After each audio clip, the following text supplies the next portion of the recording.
ይህን ያክል ዓመት ሲሸውደኝ ኑሮ እንዴት ያታልለኛል ብሎ በገበሬው አኮረፈ። ፍረዱኝ አለ። ሰው አቆመ።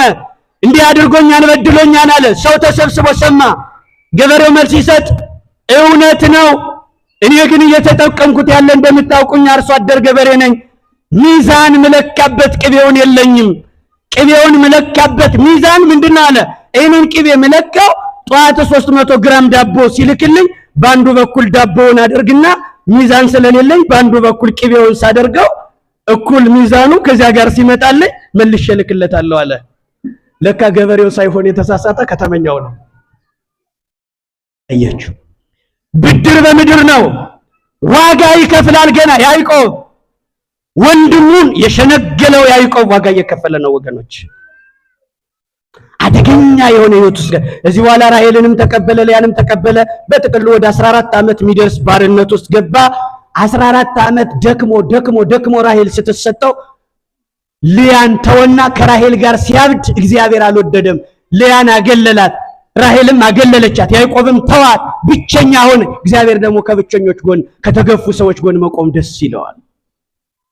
ራሔልን ሲያገኝ ሊያን ሲያሳዝናት እግዚአብሔር አልተደሰተም።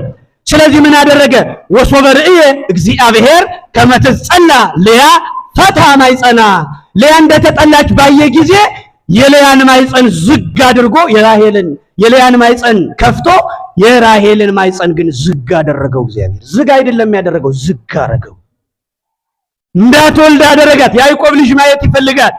የሚወዳት ራሔልን ማይጸኗን ያዘው እግዚአብሔር፣ አዘገያት እግዚአብሔር። አያችሁ፣ ሊያ መውለድ ትችላለች። ሊያም ለያዕቆብ ማይወዳት ሊያ ወንድ ልጅ ወለደችለት።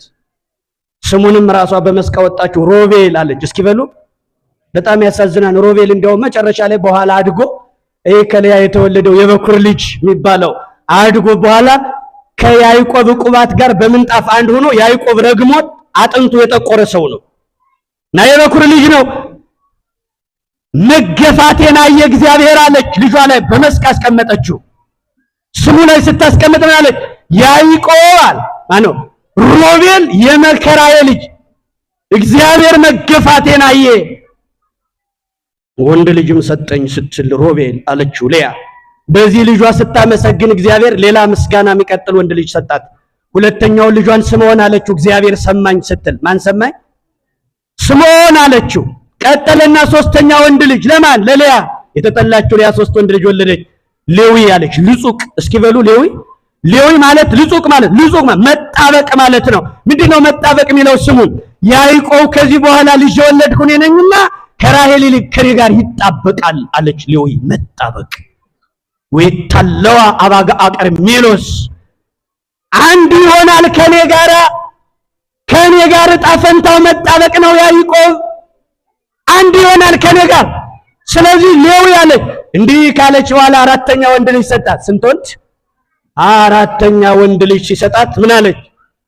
ይሁዳ አለችው። ማን አለችው? ይሁዳ ማለት ምስጋና ማለት ነው፣ ታማኝ ማለት ነው። መስቃው ምንድነው? አሽሙሩ ያዕቆብ ለኔ ይታመናል ለልጆቹ ሲል፣ ለውበቴ ሲል ያልታመነ ያዕቆብ ለልጆቹስ ጋር ሲል እኔ ጋር ይጣበቃል አለች። አንድ ይሆናል አለች። ይታመናል። ይሁዳ መታመን ማለት ነው። ይሄኛው ይሁዳ ነው ስሙን ያጠፋው። ምስጋና አራት ወንድ ልጅ መጠንበሻ 4 ወንድ ልጅ ያቺ መልከ ጥፏ ስትወልድ የራሔል ማይጸን ዝግ ነበር እስከዚያ ድረስ። ራሔል በቅናት አበደችና እንዲህ አለች። ይገርማቸዋል። ምን አለች? ያዕቆብ አለችው ወሶበ ርእየት ራሔል ከመ ኢወለደት ለያዕቆብ ቀናት ላይ ለሊያ እህታ። በእህቷ ቀናችባት እንዳልወለደች ባየች ጊዜ እንዲህ ማለት ወንድ ልጅ ምሰጠኝ ከሆነ ስጠኝ፣ ያለዛ ሞትልሃለሁ አለችው። ትቀማጠልበታለች። 7 ዓመት ደሞዙ እንደ ውሃ ፈስልሃለሁ አለችው። እንደሚወዳት አውቃ ትቀብጥበታለች። እሞትልሃለሁ ነገ አታገኘኝም። እነዚህ የሚወደዱ ሰዎች ስንት ቀን አስደነገጡ። ይቀብጣሉ። አታገኘኝም አውቀው እኮ ነው። ሙቱ ቢሏቸው እኮ አይሞቱ። ማስደንገጣቸውን አይተው በቃ ተስፋ የመቁረጥ አሁን አለመውለዷ ብቻ አይደለም እህቷ መውለዷም ያበሳጫል። አሁን እኮ የኛ ሱቅ አለማትረፉ ቶሎ አለመሸጡ አይደለም፣ ከጎናችን ቶሎ የሚሸጥ ቅሌታም ሱቅ አለ ደግሞ እኛ የሚያናድደን። የኛ ትዳር ማጣት አይደለም። የሆኑ ከጎረቤቶቻችን አግብተው ያለ እድሜያቸው ያለቋሉ። እነሱም ያበሳጫሉ። አዲስ ነገር የለም ይላሉ። እነሱ ልጅ ጠፍጥፈው ይሰሩ ይመስል እንዳልወለዱ እያወቁ እንደው ዝም እንኳን አይልም። የዚህ ዘመን ሰው ምን አዲስ ነገር አለ እያሉ በየቀኑ የሚጠይቁ ሰዎች አሉ፣ ችግር የሚቀሰቅሱ። ራሔል እሞትልሃለሁ ስትለው የለም እኔ በእግዚአብሔር ቦታ ነኝን አለ። ምን ያደርግ እንግዲህ ልጅ ነው አግኝቷል። እኔ በእግዚአብሔር ቦታ ነኝን እንቢ ካልሽ ምን አደርጋለሁ አላት።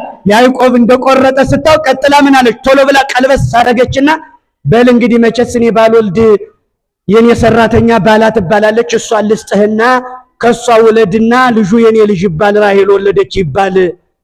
የሚወለደው ልጅ በእስራኤላውያን ባህል ወዲያውኑ ሰራተኛ ይሰጣሉ። ሌላይቱ ሰራተኛ የወለደችውን እቺ ቀረብ ትልና ጭኗ ላይ እንዳታሳርፈዋለች፣ ልጁ የዚችኛዋ ይባላል። የነሱ ባህላቸው ነው። ስለዚህ ጭኔ ላይ ያሳርፈዋለሁ፣ ሰራተኛ ልስጥ፣ እሷ ትውለድና የኔ ልጅ ይባላለች። እሺ አለ ያዕቆብ። ምን አለ? ሶስተኛ ሴት ተጨመረ። ስንት? አስታርቀዋለሁ፣ ቆይ እንዳትቸኩሉ። ሶስተኛ ሴት ስትመጣ ያዕቆብ አይ ራሔል አለች፣ ልያ አለች፣ ደሞች ምን ታደርጋለች አላሉ። እሺ አለ ያዕቆብ። እስኪ በሉ እሺ። ወንዱ በደንብ ይሻለ። ሶስተኛ ሴት ተጨመረች፣ ትውለድና ልጁ ለለና። እሺ ብሎ ተቀብሎ እንግዲህ ከልያ ወንድ ልጅ ወለደ። ከባላ ይቅርታ፣ ከባላ ያቺ የራሔል ሰራተኛ ወንድ ልጅ ወለደች። ስሙን መስቅ አረገችው፣ ዳን አለችው። እስኪ ዳን በሉ። እግዚአብሔር ዳኛ ነው፣ እውነት ይፈርዳል አለች። ለኔም ልጅ ሰጠኝ በዚህኛዋ በኩል በተዘዋሪ ልጅ ያገኘው ብላ የመስቃ ስም አወጣ። ዳን እግዚአብሔር ፈረደልኝ አለች። እንዲህ ስትል ሌላ ወንድ ልጅ ጨመረች፣ ንፍታሌም አለች። ንፍታሌም በሉ እስኪ። ከእህቴ ጋር ብርቱ ትግል ታግዬ አሸንፌያለሁ ማለት ነው። ዘንባባ ማለት ነው ንፍታሌም። ሁለት ወንድ ልጅ በሰራተኛዋ በኩል ወለደች። ያችኛዋ መልከ ጥፏ ልያ ምን ሆናለች? አራት ወልዳ አቁማለች። አራት ወለደችና አምስተኛ መጨመር ቢባል ያዕቆብ ወደ ሌላ ሴት ዙሯል። ልጅ የለም፣ ወደ ሰራተኛ ዙሯል ሰውየው። እንዴት ዋላችሁ? ቆዩ አስታርቀዋለሁ። እሺ ወደ ሰራተኛ ዙሯል። ስለዚህ ልያ አትወልድም። አራት ወንድ ልጅ አቁማ ያቺ ሁለት ወንድ ልጅ ስትወልድ ሰራተኛዋ እኮ ናት የለመደ። አይ ይህ ሰውዬ ሄደ አለች። ልያ ምን አለች? በቃ እንግዲህ በሰራተኛዋ በኩል ያዘችው ለነዛ ልጆች ትቶኝ ሄደ። እኔ እንዴት ልሆን ነው? አራት ወልዳለች። አይበቃም አለ እኮ አራት። አሁን አራት ወልዳ ቀናት። ቀጥላ ምን አለች? እና እኔ የሰራተኛ ጥቁ ነኝን አለች። የሰራተኛ ጥቁ ነኝ ማለት ምንድን ነው? ለእኔም ሰራተኛ አለችኝ አለች። ማን? ዘለፋ ትባል። ዘለፋ በሉ እስኪ። ዘለፋ የምትባል ሰራተኛ አለቻት ለልያ። ምን አለች? እሷን እየጎተተች መጣችና ያዕቆብ አለችው። አቤት። እንግዲህ እንደ ልያ ሰራተኛ እኔም ሰራተኛ ውለድና ልጁ የኔ ይባል አለችው። እሺ አለ ያዕቆብ። ምን አለ? እሺ በሉ እንጂ ቆዩ፣ እንዳትቸኩሉ፣ እናስታርቀዋለን። እንዳትቸኩሉ። እንዴት አይነት ነገር ነው ጎበዝ! እሺ አለ። ከዘለፋ ወንድ ልጅ ወለደች። ጉድ አለች ልያ። ጉድ ጋድ፣ ያው የከተማ ሰው ማይ ጋድ ይላል አይደል? ጉድ አለችው። ስሙን ጉድ በሉ እስኪ። ጋድ አለች። ጉድ ስትል ጋድ ብየዋለሁ አለች። ጎበዝ ሰራተኛ ያላሳፈርሽኝ ወንድ ልጅ አመጣሽ አለች። አሁን ትዳሩ ቀርቶ ፉክክር ሆነ፣ ውድድር። ወንድ ልጅ አመጣች። ጋድ ብላ ስታደንቀው ሌላ ወንድ ልጅ ጨመረች፣ ዘለፋ። ሁለተኛ ወንድ ልጅ ስትጨምር አሴር አለችው። ጽጉበ እክል አሴር ደስተኛ ማለት ነው። አሴር እስኪ አሴር በሉ። ደስተኛ አለች። ይህንን ስም አውጣ ስትቀማጠል የበኩር ልጁ መጀመሪያ ከዚያችኛዋ የተወለደው ሮቤል ወደ ጫካው ሂዶ በጣም የምታምር እዩኝ እዩኝ የምትል ቀይ እንኮይ ይዞ መጣና ለእናቱ ለልያ እናቴ ስጦታ አምጥቼልሻለሁ ብሎ ሰርፕራይዝ አደረጋት። ራሔል ምን አለች? ወይኔ የወለዱት ይወልዳል። አው ሴቱ የሚቀናበት አይታወቅም። እህቶቻችን በትንንሽም ይቀናሉና አደራ ወንዶች ስጦታ ማሽጎድጎድ ነው። እሺ በቃ ምን ይቀርባቸዋል? አበባው ምኑን እያያስግባ በጣም እንዳትንቀው። ራሔል ቅጥል አለች፣ ተናደደች። የወለዱት ይወልዳል፣ የበኩር ልጇ መጣላት። እባክሽ እህቴ ሆይ አለቻት፣ እስኪ የልጅሽን ስጦታ ለኔ ስጭኝ ስትላት፣ ባሌን በውበትሽ መውሰድሽ አንሶብሽ ደግሞ ዛሬ ደግሞ የልጅን ስጦታ ልትወስጂ ነው? ከዚህ ጥፊ። ባሌን የወሰድሽው አይበቃሽም? የወለዱት ይወልዳሉ አምጥቶልኛል። ያዕቆብን ሰጥቼሻለሁ አልፈልገውም ወዳንቺ ይምጣ አትወልድ ራሔል ላንቺ ሰጥቼሻለሁ ወዳንቺ ይምጣ የልጅሽን ስጦታ ግን እችን እንኳን ይቀይሪኝ ለምንድነው እንኳን የፈለጓት በእነሱ በእስራኤላውያን ባይ እንኳን የምትባለው ያች ቀይ ነገር ኃይል ሰጪ ሙቀት ሰጪ ነው ሙቀትና ኃይል ከሰጠ ለጽንስም ይገፋል ብላ ስላሰበች ነው በቀላሉ አይደለም ያዕቆብን የሰጠችው ብቻ እንኳን ላግኝ እንጂ ኃይልና ሙቀት ሰጥቶ እኔ ለመውለድ የቆመ ማይጸኔን ከቀሰቀሰው ያዕቆብ በውበቴ አንድ ቀን ይመለሳል ብላ እርግጠኛ ናት እንኳን ለውጣ ያዕቆብን ውሰጁ እኔ አላይብሽም ብላ ያዕቆብን ሰጠችና እንኳን የልጇን ስጦታ ራሔል ወሰደች ከዚህ በኋላ ያዕቆብ ጀብ እያለ ሲመጣ ለያ ምን አለችው ዛሬ ከኔ ጋር ነህ እስኪ በሉ እንዴት ናችሁ አዎ መጽሐፍ ቅዱስ እንዲህ ነው የሚላችሁ ስታነቡት ዛሬ ከኔ ለምን ገዝቻለሁ በዋጋ ተከራይቼ ሽጣለች ራሔል አለችው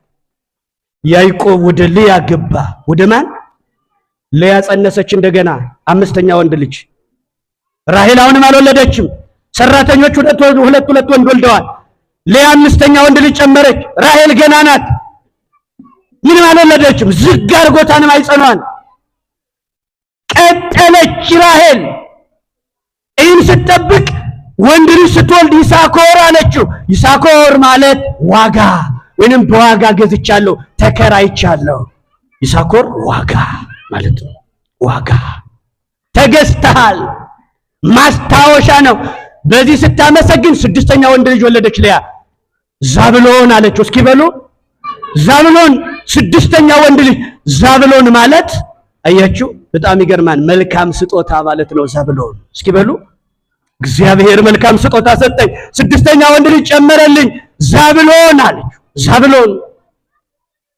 ዘውድ አክሊል ነው ዛብሎን አለችው መልካም ስጦታን ሰጠኝ እግዚአብሔር አለች ከዚህ በኋላ ሰባተኛ ሴት ልጅ ሰጣት ወይ እግዚአብሔር እውነተኛ ዳኛ ነው ወንድ ልጅ ያያይና ሴት ያምራታል ብሎ ሴት ልጅም ሰጠኝ አለች ሴቷን ዲና አለቻት እስኪ ዲና በሉ ዲና እንደውም በኋላ እነዚህ አይዛብ ወንዶች መጣው ማርከው ወስደውባቸው አንዲት እህት ስለሆነች እንደ ብርቅ ነው በስስት ነው የሚያዩዋትና ያችን አንዲት ሴት ያችን ብርቅ የሆነች ሴት የአይዛብ ወንድ መጥቶ ማርኮ ወስዶሷ ዘፈን ሊብላ ሄዳ በዛው ዘፈን ለማድነቅ ለማጨብጨብ እንደሄደች በዚያው ዘፈን ስታደንቅ እዳር የነበረችው ወደ መሃል ስትገባ የአይዛብን ዘፈን ስታደንቅ አንድ ወስዶ ከክብር አሳነሳት ከዛ በኋላ እቺ ራሷን የጠበቀች ሴት ስለሆነች ወደዳትና ከነዚህ ሰዎች ጋር መጋባት አለብን ብለው ወሰኑ ያገረ ገዢው ልጅ ነው የወሰዳት ለአባቷ በክብር ላኩበትና ምን ትላለህ ሲባል ያዕቆብ ቆዩ ከልጆቼ ጋር ልምከር አለ ከልጆቹ ጋር መከረና እንዴት እናድርግ ሲሏቸው እነሱ አልተገረዙም አይዛብ ናቸው ይገረዙና እኛ ጋር ይጋባሉ ተንኮለኞች ናቸው ይገረዙ አዎ ከተገረዛችሁ እንጋባለን በሏቸው እሺ ይገረዙ ተብሎ ሙሉውን ከተማውን አስገረዞታል አገረ ገዢ ነው በከተማው ያለውን ትልልቅ ወንድ ተገረዘ ትልልቅ ወንድ እና ያዕቆብ ጋር ለመጋባት ማለት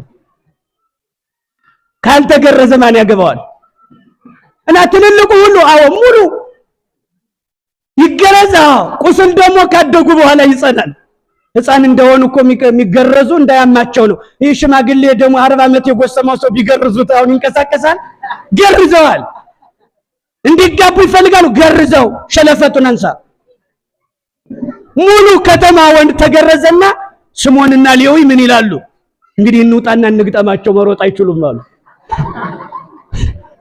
መሮጥ አይችሉም ንግጠምና እህታችን እንዲህ እንዳስነወሯት አይቀሩም እንጣላቸው በየቦታው ቆይ 3 ቀን ይሙላቸው ቁስል የሚጸና በሶስተኛው ነው በደም ቁስሉ ይጠንክራሉ 3 ቀን ሲሆነው የያዕቆብ 2 ፍሬ ልጆች በከተማዋ ወጡና ያንን የአይዛብ ወንድ በሙሉ ቸብቸቦውን ይቆርጡት ጀመር እንዳገዳ መታጨድ ነው እንዲያምቧተረ ማለት ነው ምንም መጣፈንታ የለው መጀመሪያ በስልት ነው የተገረዘ እህታቸውን ዋጋ ከፍለው ጠለፋ ነው የተደረገባት በነገራችን ላይ 12 ወንድ ልጅ መካከል አንዲት ሴት ናት ያለች ያችን አንድ ሴት የአይዛብ ወንድ ወስዷት ይሁን ወንድ ምን ያደርጋል ልጆቼ ጋር ልምከራረ ሽማግሌው ያዕቆብ ሌዊና ስምዖን ከሌዊና ከስምዖን ጋር ምክሬ ከነሱ ጋር ተተባበር ይላል ያዕቆብ በሬ ያስነከሱ ናቸው ይላል በዚህ መካከል እኔ ዘመድ የለኝም ሰው ጋር አጋጩኝ ይላል ያዕቆብ ሀገሪቱን አናወጧት ሁለት ወንዶች ዲናንም ከጠለፋው ነጥቀው አመጧት ይላል። ዲና እግዚአብሔር ፈረደልኝ አለች። እግዚአብሔር ፈረደልኝ። በጣም የሚገርማችሁ ታሪኩ ከዚህ ነገር በኋላ እግዚአብሔር ራሔልን አሰባት። እስኪ በሉ ማንን አሰባት? ራሔልን አሰባትና ወንድ ልጅ ወለደች። ራሔል ልጅ ሲወለድ ምን አለች? ዮሴፍ አለች። ዮሴፍ ማለት ወንድ ልጅ ጨምርልኝ ማለት ነው። በዚያ ማመስገን አይቀድምም እንዴ? ጨምርልኝ ከማለት አመሰግናለሁ ማይጸኔን ከፍተህ እኔንም ለወንድ ልጅ ስላበቃኸኝ ማለት አይቀድምም? መስቃ ጨምርልኝ ለኔም ወንድ ልጅ አለች። በስተመጨረሻም ብንያምን ጨምሮላታል። ለካ እግዚአብሔር ያዘገያት ለመልካም ነው። ብንያምን ጨምርልኝ ብላ የተሳለች በስለት የምታገኘውን ብንያምን ግን የወለደችው ቀን እያማጠች በምጥ ተይዛ ነው የሞተች ራሔል። በጥቅሉ ግን ወገኖቼ ይህንን የታሪክ ፍሰት ስንመለከተው ያዕቆብ ቤተሰብ ነው። ያዕቆብ 4 ሴቶች አገባ። ስንት ሴት? አሁን እናስታርቀው እየሄድክ አራት ሴት እንዳትከተል። እንዴት አደራችሁ? ምስጢር ነው። ይኸውላችሁ 4ቱ የተባሉት ያዕቆብ ይገርማቸዋል ምሳሌ ነው፣ የክርስቶስ ምሳሌ ይሆናል። 4ቱ ሴቶች 4ቱ ወንጌል የጻፉ የወንጌላውያኑ ምሳሌ ናቸው። የክርስቶስን ዙፋን የሚሸከሙ የኪሩቤል ምሳሌ ናቸው 4ቱ። ያዕቆብ የክርስቶስ ምሳሌ ይሆናል። በሌላ መልኩ ያዕቆብ የሊቃውንት ምሳሌ የሊቅ ምሳሌ ይሆናል። እነዚህን የሚያመሰጥረው ሊቅ ደግሞ ብሉይ ኪዳን፣ ሐዲስ ኪዳን፣ መነኮሳት፣ ሊቃውንት የሚባሉ 4 ጉባኤያት አሉ። የአራቱ ጉባኤ የሚባለው ሊቅ እነዚህን ሲማር ነው። ስለዚህ ያዕቆብ እንዳንድ ሊቅ ተቆጥሮ የአራቱ ጉባኤ ወይም የክርስቶስ ምሳሌ እናደርገውና የአራቱ ሴቶች የአራቱ ጉባኤያት ምሳሌ ሆነው ወደ ምስጢር ነው የሚያድጉ። በእርግጥ ሰውኛ ያዕቆብ ያገባቸው እነዚያ ሴቶች ምን አይነት ናቸው ካላችሁ ያዕቆብ ይህንን ያክል ሴት ሲያገባ ይህን አታግባ ዘመድ ከዘመድ አንድ የምታዩት አንድ ብዙ ሴት ማግባቱ ብቻ ሳይሆን ዝምድናውን ፈርሷል። ዝምድና አልተቀመጠም ነበረ። ይህን ያክል ሴት አታግባ ከአንድ ውጭ የሚልም የተቀመጠ ባልነበረበት ዘመን የነበረ ነውና አደራ እንዳትደክሙ። እግዚአብሔር አሁን አራት ሴት ቢሰጣችሁ 4 አይጥ አንድ ቤት እንደማሰር እኮ ነው የሚቆጠር።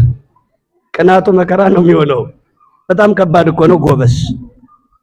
ግን ምን እንማር? እሺ ልሰብስበው ወደ ዋናው ላምጣውሽ። ያዕቆብ ለራሔል ስንት ዓመት ተገዛ? 7 ዓመት። እሱን ነው የምትይዙ ትምህርቱ። ደሞዙ ማናት? ራሔል ናት ደሞዙ። ዘገየች፣ ራሔል ዘገየች። ከፊት የሚያገኛት ለያን ነው። ያዕቆብ ግን የሚደክም ለለያ ነው፣ ለራሔል ነው።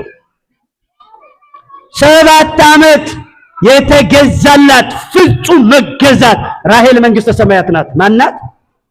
ራሔል። ያዕቆብ 7 ዓመት 7 ማለት ፍጹም መገዛት ማለት ነው። ለመንግስተ ሰማያት ስንል ፍጹም የሆነ አገልግሎት ነዶ በርዶ ወጥቶ ወርዶ ላባን ያገለገለው ለራሔል ሲል ነው። ይህ ሁሉ ድካም፣ ይህ ሁሉ አገልግሎት፣ ይህ ሁሉ ጉባኤ፣ ይህ ሁሉ ዝማሬ፣ ይህ ሁሉ ትምህርት፣ ይህ ሁሉ እናንተ ረጅም ሰዓት መቀመጥ፣ ያን ያክል ረጅም ሰዓት ለቅዳሴ መቆም፣ ያን ያክል ረጅም ሰዓት በማይለቱ የሊቃውንቱ መድከም 7 ዓመት ለራሔል መገዛት ነው። አንድ ሊቅም ሲናገር እንዲህ ብሏል። ያሬድ ለምስጢር ያዕቆብ ለፍቅር 7 ዓመት ተገዙ ይላል። እስኪ በሉ ያሬድ ለፍቅር፣ ያሬድ ለምስጢር በሉ። ያዕቆብ ለፍቅር 7 ዓመት። ስንት ዓመት? 7 ዓመት ተገዙ። 7 የሚባለው ፍጹም ማለት ነው። ፍጹም መገዛት 7 ቁጥር የዕብራውያን ነው። ትረካውም የዕብራውያን ነው። ለነሱ ሰጠን ነው የሚተረጎመው። በዚያ ልክ የሚታሰብ ነው ወገኖቼ። ከ7 ፍጹም የሆነ መገዛት ድፍን ሌሊቱን ሙሉ በማይሌት ቆመው የሚያድሩ ማይሌቱን እንደ ራሔል የወደዱት ያን ያክል ሌሊቱን ሙሉ አድረው ቅዳሴውም አልቆ አላልቅላቸው እያለ በቃል እግዚአብሔር የሚጋጩ ሊቃውን ያ ሙሉ ሌሊት ያዕቆብ ተገዝቶ 7 ዓመት እንደ ጥቂት ደቂቃ እንደሆነለት በማይሌቱ ያደሩ ሊቃውን እንደ ጥቂት ደቂቃ የሆነላቸው የመንግስተ ሰማያትን ፍቅር ስለሚያውቁ ነው። እንደ ጥቂት ደቂቃ አያችሁ። በዚህ ባማረበት ወንበር ተቀምጠን አይደለም ባሪያ ሆነን ምንወርሳት የዘላለም መንግስት ራሔል ናት። መልከኛ ናት መንግስተ ሰማያት ታውቃላችሁ። ዛይ የረየ ወእዝን ይሰማ ውስተ ልበሰ ዘይታለ ባይን የማትታይ በጆሮ በጣም ግሩም የሆነችዋ ዓለመኛ መንግስተ ሰማያት ሰማዕታት ተጋድለው ቅዱስ ጊዮርጊስ 7 ዓመት ነው የተጋደለው። ግጥምጥሞሹም ይገርም ነው። 7 ዓመት የተጋደለው ሰማዕቱ ቅዱስ ጊዮርጊስ ለመንግሥተ ሰማያት ነው። ፍጹም የሆነ ተጋድሎ ስጋቸውን አሳልፈው ለአራዊት የሰጡ ሰማዕታት ለመልከኛዋ ራሔል ለመንግሥተ ሰማያት ነው። ለሌላ እንዳይመስላችሁ። እየወደዳችሁ ምጽዋት ምሰጡ ያ ምጽዋት ለራሔል የሚከፈል ነው። ደሞዝ ናት ራሔል። ራሔል መንግሥተ ሰማያት ናት። ታዲያ ራሔልን እንዲህ በቀላሉ ማግኘት በፍጹም አይቻልም። እዚህ ላይ የምንማረው ግን ከራሔል እግረ መንገዱን ምንድነው? እግዚአብሔር አዘገያት እንጂ አልዘጋትም፣ አይጸኗል። ስለዚህ ራሔልን ውለታ እንዳትረሱ ጎበዝ። ዝግ ቢያደርጋትም ልጅ ሰጣት። በነገር ሁሉ የዘገየን የመሰላችሁ እግዚአብሔር ዘግይቶ ቢነሳም ሳይመሽ ይደርሳል ብላችሁ እግዚአብሔርን በተስፋ እንድትጠብቁት ነው የራሔልን ታሪክ ያሳየዋችሁ። የራሔል ታሪክ ዘግይቶ ተነስቶ ሳይመሽ የሚደርስ በሕይወታችን ባለቀ በደቀቀ ሕይወት ስራ የሚጀምረው አምላክ ወገኖቼ 7 ዓመት ለራሔል ተገዛ። 7 ዓመት ታሪክ ያለው ጉዳይ ነው። እብድ እንኳን ከ7 ዓመት በላይ አያብድም። እብድ እንኳን ከ7 ዓመት በላይ አያብድም። ወይ ይለቃል ወይ ይበቃል። እብዱ ወይ ይለቃል መንፈሱ ያለ ይበቃል። እብድ እየመሰሉ የበቋሉ። ራቁታቸውን አስፋልት ዳር ምናያቸው የበቋሉ። ከ7 ዓመት በኋላ ወይ ይለቃል ወይ ይበቃል። እብደት እንኳን ከ7 ዓመት በላይ እብድ የለም። ስንት ዓመት በኃጢአት አበድን መሰላችሁ ወገኖቼ? ይበቃል። እንግዲያውስ ደሞዛችን ራሔል ናት። ራሔል ናት። ተስፋ አይቆርጡም ቅዱሳን ወገኖቼ። የራሔልን ውበት ተመልከቱ። በጥቅሉ ያዕቆብ የደነገጠባት ያዕቆብ ለራሔል መልኳን ሲያይ ትልቁን ድንጋይ ያነሳላት ትልቅ የሆነውን ስራ መስራት እንድንችል ድንጋዩን በማንሳት ያዕቆብ አሳይቶናል ወገኖቼ። ተስፋ እንዳትቆርጡ። በችግር ውስጥ አለን ያላችሁ ከጎረቤቶች ከአካባቢ ከጓደኛ የምታዩት የተሳካ የሚመስል ነገር እንደ ልያ ከላይ ልጆች እንደሚመጡት በስኬት የተከበቡ ሰዎች ስታዩ እግዚአብሔር የተወን እንዳይመስላችሁ። ዘግይቶ ለራሔል ልጅ ሰጣት። ሲዘገይ ምክንያት አለው።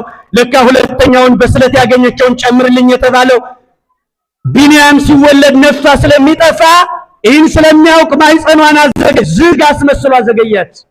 ተስፋ እንዳትቆርጡ ወገኖቼ፣ የመከራ ዙሪት ውስጥ እንዳትገቡ። ልያ ግን ትዳሩን አደገኛ ሕይወት ውስጥ ምዝምዝ አዙሪት ውስጥ ከተዋለች። ከሰራተኞች ያዕቆብ እንዲሄድ ምንድነው ካላችሁ የራሔል ተስፋ መቁረጥ ያመጣው ነው። የራሔል ተስፋ መቁረጥ ምንድነው? ሄድና ከዛችሁ ልጅ ለኔ ባይሆን እንኳን ቢያንስ ከሷ ልጅ ለምን ቢያንስ እንኳን የልያን ታደናግራለች በማለት ተስፋ መቁረጥ በጣም አደገኛ ነው ወገኖቼ።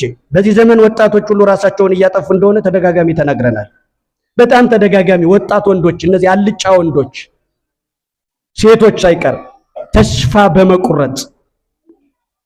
በመቁረጥ ራሳቸውን የሚያጠፉ በጣም ብዙ ሰዎች አሉ በዚህ ወቅት።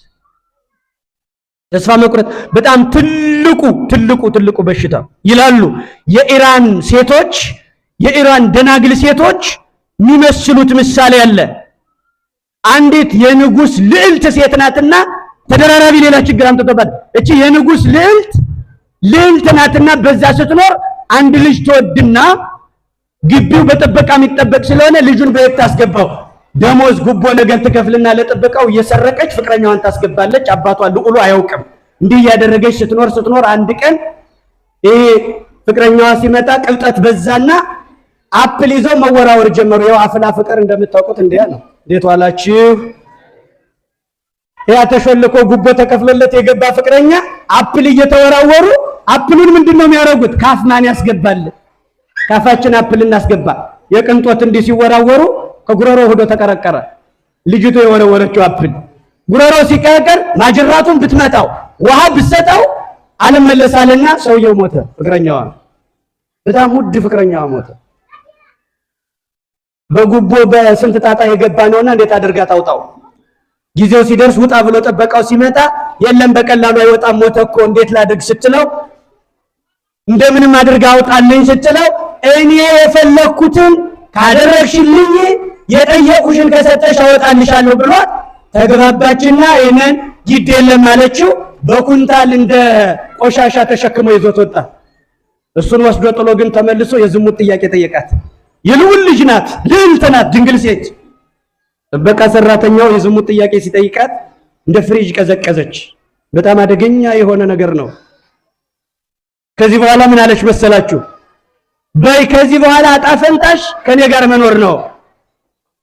ከዚህ ጥፋ ስትለው እሺ ካንቺ ጋር አልሟገትም ብሎ በኩንታል ያወጣውን ሬሳ መልሶ አምጥቶ ጣለላት።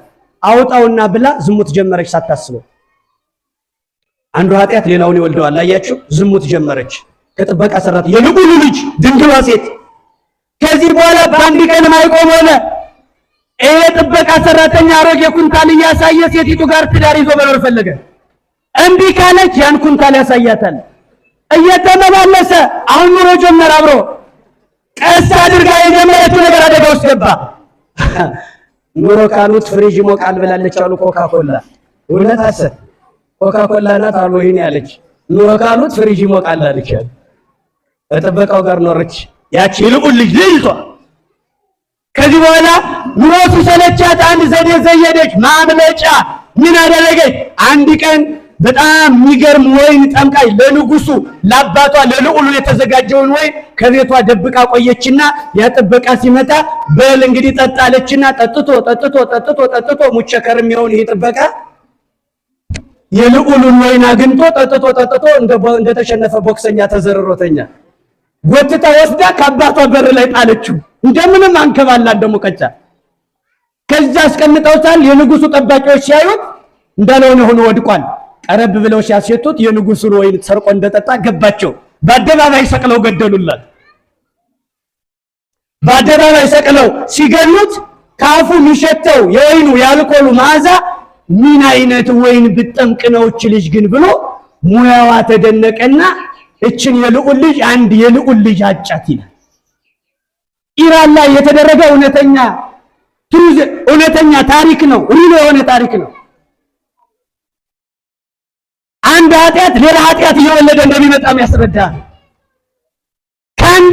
ከትንሹ ኃጢአት ካልተጠበቅን ወደ ትልቁ ኃጢአት ሳንፈልግ እንደምንገባ ምናይበት ነው። ከትንሾች ከተጠበቅን ነው ከትልቁ ኃጢአት መትረፍ እንችለው። እቺ ባለሙያ ናት ብሎ ልዑሉ አጫትና ለአባትየው ሽማግሌ ሲልክ ልዑሉ ደስ አለው። የከበረ ሰው ልጅ አጫት ልጅን ብሎ ደስ ሲለው ለሷ መርዶ ለአባቱ የምስራች ሆነ። እሷ ግን ደስ አላላትም። ለምን? የልዑሉ ልጅ ድንግልና የሌላት በአንድም በሌላ ማንነቷን ያጣች ሴት ናት። ስለዚህ ደስ አላላትም። ታጨችና በብዙ ነገር አለፈች። ከዚህ በኋላ አሁንም ጉቦ ከፈለችና ይህን ወንድ ላለማጣት በአገሪቱ በውበትም በድንግልና ራሷን የጠበቀች ድንግል ሴት መልኳ እኔን የምትመስል ሴት ፈልጋቸው አምጡ ይሄን ያክል ብር ከፍላለሁ ብላ የብር ችግር የለም ብር ሰጠቻቸው። ለፍተው በቁመትም ራሷን የጠበቀች ሴት እሷን የምትመስል ሙሽራ ምትሆን በእለቱ ማደናገሪያ ሙሽራ ምትሆን ፈልገው ይዘዋት መጦችንን የቤት ሰራተኛ ናት ብለው ካመጧት በኋላ ከዚህ በኋላ ጫጉላው ቀን እስኪያልፍ ድረስ ሰርጉ ሲያልፍ እኔ እረከብሻለሁ። እስከ ጫጉላው ቀን ድረስ ግን እኔ ልዑሏ ልጅ ነኝ ብለሽ ሙሽራ ነኝ ብለሽ ባሌን አግቢው፣ በኋላ ትለውጭኛለሽ። አንቺ ሰራተኛ እኔ ሚስት ሆናለሁ። ይሄ እኮ ማምለጫ አይደለም፣ ጊዜያዊ ሕክምና ነው። ስር ነቀል አይደለም። ፈልገው አመጧት። እሺ ብላ ተስማምታ ገባች። ሰርጉ ተደገሰ። ሙሽራዋ ሰራተኛ ሆነች። ያቺ ሙሽራ መሆን የሚገባት ሰራተኛ ሆና መቀጠል ጀመረች። አያቸው ወገኖች፣ እንዲህ ያለች በስቃይ ስትኖር የጫጉላ ጊዜው ሲያልፍ በእንግዲህ ሁሉንም ገንዘብ ብዙ ሰጠሻለሁ፣ ከዚህ በኋላ ቀይሪኝ፣ እኔ ሚስት ነኝ ስትላት ከዚህ በኋላማ እመቤት ነኝ አለች። መጨረሻች ሴት ሂዳ ራሷን አጠፋች። በጣም የሚያሳዝነው ታሪክ ይሄ ነው። የኃጢአት በቀጭኑ በስሱ የጀመርናቸው ኃጢአቶች አድገው ዛሬ እኛን እንድናጠፋ በራሳችን ላይ እንድንወስን ምክንያት ሆነውብናል ወገኖች። ቀስ ብሎ ነው። ጦርነት እንዴት ነው የሚጀመር? ከትምህርት ቤት ተጠይቄ ነው አባዬ ንገረኝ ብሎ ልጁ ሲነግረው አባት ደግሞ ሊያስረዳ ለልጁ ጦርነት እንዴት ይጀመራል ሲል ልጁ አባት ሲያስረዳ ምን አለ? ጦርነትማ የሚጀመረው እንበልና ሱዳንና ኢትዮጵያ ጦርነት ይገጥሙ አለ አባት ሲያስረዳ። እናት ደግሞ ረፍ አንተ ልጁን እኮ እያሳሳትከው ነው አለች። ኢትዮጵያና ሱዳን አይጣሉም ባክህ ልጁን ክፉ ነገር አታስተምርብኝ ስትለው ረፊ ለምሳሌ ነው እንጂ ምነግረው ይጣላሉ ብዬ አይደለም ሲላት፣ አይ ልጁን ስተትና ውሸት እያስተማር የምንድነው አይጣሉም ይጣላሉ ያ ልጁን ሌላ ነገር አታስተምረው ሲል ረፊ የምን አባሽ መሟዘዝ ነው ሲል እረፍ የምታርፍ ከሆነ አንተ ስትል ጦርነቱ ከቤታቸው ተጀመረ እና ልጁ ምን አለ? አባዬ ጦርነት እንዴት እንደሚጀመር በእናንተ አውቄዋለሁ አለ። ገብቶኛል፣ ሌላ ምሳሌ ያስፈልግናል። ቀስ ብለን ራሳችን የጀመርነው ጦርነት ራሳችን አጥፍቶናል። ቀላል የሚመስሉ ጥቃቅን ኃጢአቶች። እኔ ግን እላችኋለሁ 7 ዓመት ፍጹም መገዛት ነው ለመንግስተ ሰማያት። ራሔልና ደሞዛችን የሰማዕታቱ ደሞዝ ራሔል ናት። የሊቃውንቱ ደሞዝ፣ የማኅሌቱ ደሞዝ ራሔል ናት። የክርስቲያኖች ደሞዝ ራሔል ናት። ያዕቆብ ፍጹም ምዕመናንን ይወክልና ደሞዛችን መልከኛዋ ራሔል መንግስተ ሰማያት ትሆናለች። ተገዝተን ግን መጨረሻ ያዕቆብ ሲገዛ ከርሞ ያዕቆብ ያገኛት ግን ለያን ነው። እንግዲህ በዚህ ምሳሌ ራሔልን መንግስተ ሰማያት አድርገን ለያ ግን እንደ ሲኦል ትቆጠራለች። በመልከጥፉነቱ አይደለም ያዕቆብ ያልደከመባት ሰው ክርስቲያን ደክሞ መልከጥፉዋ ሲኦል ውስጥ መልከጥፉዋ ሲኦል እንዳደርሰው አጨራረሱን ማሳመር ያስፈልጋል። ሩጫና ክርስትና ፊኒሽንግ ይጠይቃል። አጨራረሱ ካላማረ ደሞዛችን ከንቱ ይሆናል፣ ትቢያ ይበተንበታል። የሰማነውን በልቦናችን